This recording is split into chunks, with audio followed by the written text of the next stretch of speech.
Hello and welcome back to the end of the carrot on Rocket Rabbit Commentaries run through of the Wings of Liberty campaign of StarCraft 2, and in this episode we finish all in. I really wish my Hive Mind enumerator was actually doing the things there, but it's not. Ugh. So the actual answer for Broodlords for me is Yamato cannoning them with my battle cruisers. It's why we have the battle cruisers as upgraded as much as we do. Yamato cannon, fire. The Yamato cannon is honestly just one of the best spells in the entirety of StarCraft and StarCraft 2 for me, simply because it's a high damage, it's a high burst of damage on a single target. So it's very easy to work with. So, all right, so we jumped forward about 3 minutes when we're dealing with more flyers. The real reason why we're jumping forward is because in about another minute or so, we're gonna face the spoilers of the fact that we got to skip by doing Belly of the Beast. All right, well, our forces if you do are Belly all of the Beast replenished. instead, the big thing that you have to worry about is the constant incursion of Nidus worms that are constantly attacking your base, which effectively is the same thing as the drop pods that Kerrigan throws at us intermittently. So it's widely decided that the harder mission of these is actually the aerial mission, because you end up fighting this spoiler. Warning.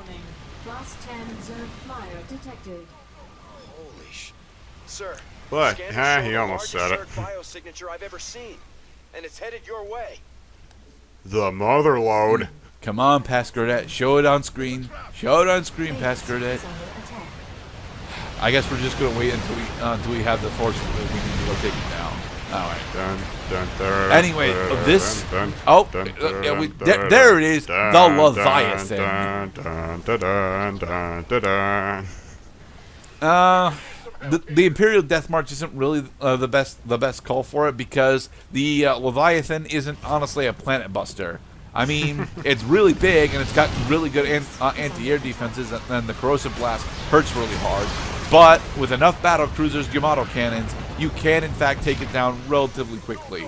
The big issue you have to worry about is the fact that the Leviathan also has what is effectively an enhanced fungal spore that the infestors have. And what that does is it locks down any of your units that it hits in place. So grouping a bunch of battle cruisers against it can be a negative fight for you. It's still factually the best way to do it, though. At least in my book. Jesus Christ! Bring me my best pipe. All right, yep. The cup has tipped. We have. Oh, you've been seized. And almost down. There. Oh, thank God. Level up. You need to take down the Leviathan, or else the Leviathan can in fact take down the artifact holding pen on its own. It will take it forever to do it, mind you, but it can do it because it continuously spawns something or other. I forget if it's Scourge, if it's Broodlings or what, but it does have a continuous spawn that it gets access to.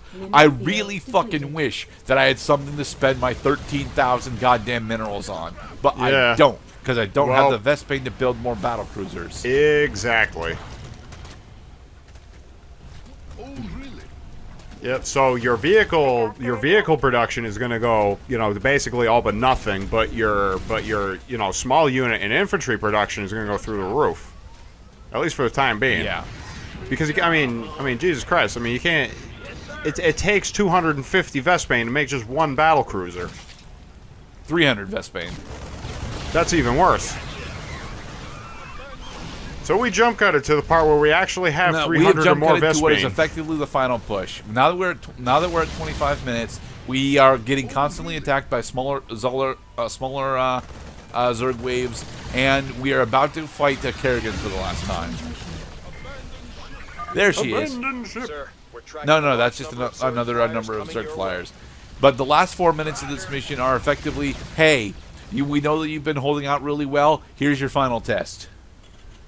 Well, of course. And then watch as 30 minutes of work goes flushing down the toilet. If you make it to 26 minutes, you should be okay. Assuming that you've got at least some defenses up next to the keystone itself. Pew, pew, pew, pew, pew, pew. So we've got 3-3 on flyer. We're about to get 3-3 on ground. We've all but depleted the mineral fields. Are our mineral fields nearly gone? I could have sworn we had almost literally infinite minerals for this mission. No, it looks like the workers have outstripped the capacity at the base.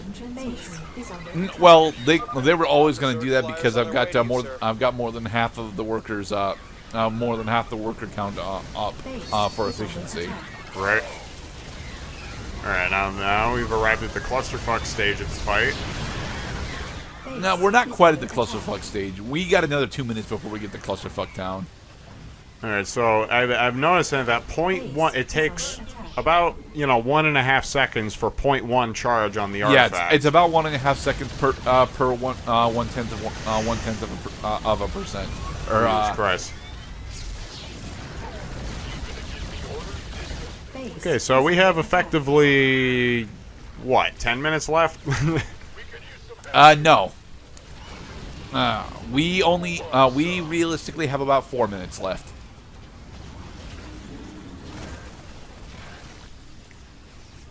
The artifact's energy is peaking.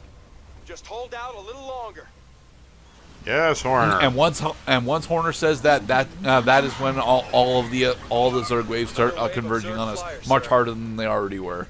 Mm-hmm. Thanks for letting us know, Horner.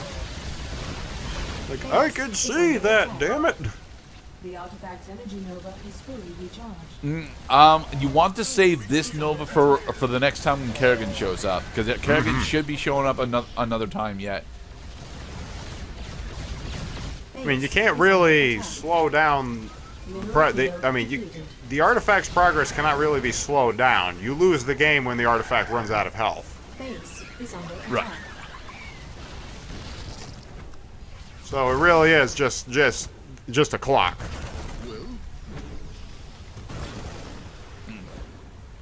I really wish our battle cruisers were just slightly faster. Just slightly, maybe 1-2 units faster. Well, maybe visibly faster. Hey, maybe if somebody would put down the pipe, he would remember to hit the other we lost our ignition Jackson's switch. revenge at some point. I don't think we showed it on screen though. Well, Jackson will have his revenge. Oh right, it happened off screen. Kerrigan decided to implode her. This has gone on long enough. The bitch. Yeah. You bitch! Ah! Base is under attack. Oh, where is she? Oh no, she's coming in from the She's northwest. coming down the lower lane, She's moving fast. and she immediately imploded a battle cruiser. Charge! The final push. And I charged right into a fucking blade storm like an idiot. Uh-oh. Blade storm. And she still imploded in another battle cruiser, but we did get her down. All right, mission is effectively over. We got it. Woo! Sarah, Hey, Sarah. Oh. Father? No, what do you mean, father? Star Fox. Oh, right, Star Fox. That's the reference in Star Fox Assault that I always miss out on. I like did Star that Fox really- Assault. I Like, really did that wish really that I could just actually happen? get a decent route so I could run Star Fox Assault for the channel. Given that I ran Star Fox Adventure so early, but I don't really have a thank good God. I don't really have a good grasp on several of the missions. But here we go. And we've done it. Hit it.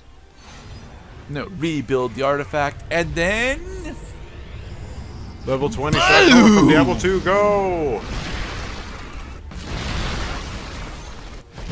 We have destroyed the enemy stronghold. I don't actually know if the level 20 Shock Nova from Diablo 2 is the basis of this effect, but I do know that it is effectively what just happened. We electrocuted all of the Zerxes.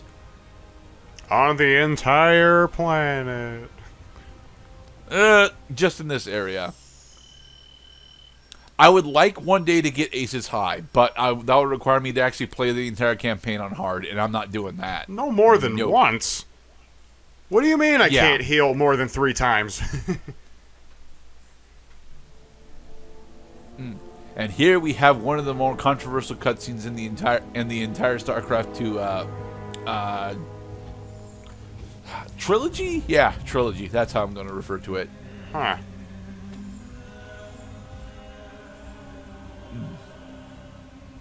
It's a Kerrigan.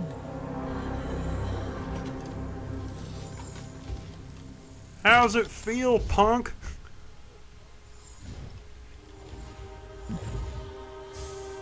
You know, her nails would be significantly longer if they were actually still growing. Sarah.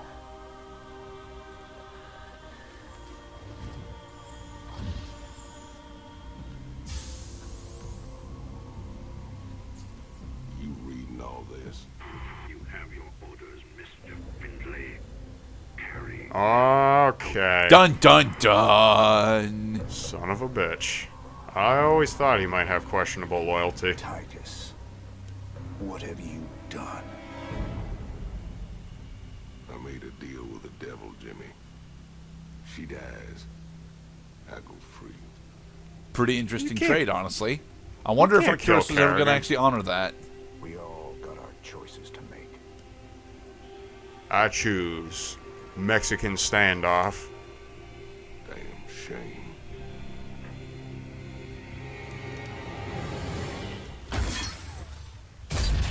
And so, Raynor wastes his revenge bullet on a friend. Tychus has been sent away to Heroes of the Storm, where he will remain in exile for all eternity. Yeah, unless of course you play the co-op missions in StarCraft 2. Then Tychus got recruited, got spared Raynor's bullet and decided to go and remake a Heaven's Devils. Yeah, that's what it's called. So Kerrigan is just naked right now, which Kerrigan is cool. is in fact fully naked right now, although she 'Cause still he- has Zerg influence in her hair for some reason. Because you know what we found in video games, you know, especially in the interest of making sales to the target population, that yeah, naked bodies are always welcome towards the end of games. Naked, feminine bodies. No, she has feet. And hair. Almost like dreadlocks, actually. Yeah, that's the remnants of Zerg that is still in her DNA. The Zelnaga artifact did not purge all of the Zerg influence from her. The end? No, well, it's the end of the Wings of Liberty campaign. Ah. Well, that's sweet. It ends on a good note. That's cool. Just in time for It ends on a pretty subsequent big question, franchises honestly. to tear it down. Hey, Blizzard. we So- got the babe. The Wings of Liberty campaign on its own. I actually really like the Wings of Liberty campaign. You'll notice that we're turboing through the credits because we got to sit through this credit sequence 3 fucking times because I did say I was going to do the entirety of StarCraft 2. So It's yes, all right. These credits are very long. I don't honestly care. Even at max speed, these credits take 4 fucking minutes. The song stops looping after like 2 minutes. Oh, that is funny. The flutes, horns, percussion, keyboards. Well, I do definitely like the kind of like right off into the sunset style that they were going for this one.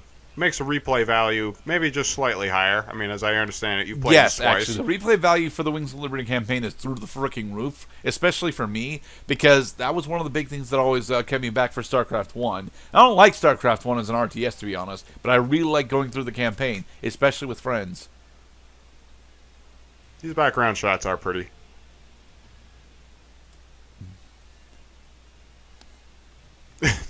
And Pascarodad is hungry, so fuck it. Yes, I agree that it takes a human being in order to play a game where it may take some practice and some knowledge ahead of time in order to craft the army for the situation, or just rearranging what they already freaking gave you.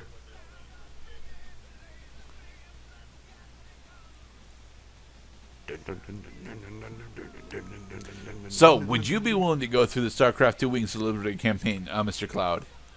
Well, I like the campaign style that it's not requiring me to answer a human intelligence that can improvise, but more like just a fixed situation that's ultimately just trying to teach me how to play the game better, and that's finally the whole point.